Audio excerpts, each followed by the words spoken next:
Hello বন্ধুরা, কালকে ছিল আমাদের দুপুরবেলা একটা নিমন্ত্রণ। সেটা হলো ভদ্রাতে সবাই মিলে একসঙ্গে টেবিলে বসে গেলাম। প্রথমে দিল ভোগের প্রসাদ, তারপরে দিল ফল। ফল খেতে খেতে চলে আসলো পুষ্প অন্ন, সেটাকে হলো পুষ্প অন্ন বলে, ভাত। তারপরে চলে আসলো আলু ভাজি, সুন্দর আলু ভাজি। তারপরে ছিল পালন শাক দিয়ে আলু ভাজি দিয়ে খাওয়া শুরু করে দিলাম। তারপরে ছিল 5 সবজি।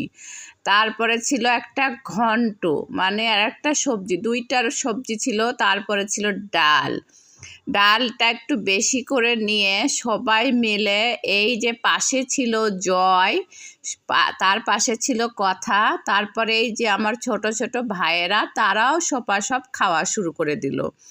খাবার আসলে এমন একটা জিনিস যে বেশি টাইম কেউ নেয় না, যা আমিও শুরু করে দিলাম। তারপরে ছিল টক, তারপরে ছিল দই, তারপরে ছিল মিষ্টি, সেটা নিয়ে খাওয়া শুরু করলাম।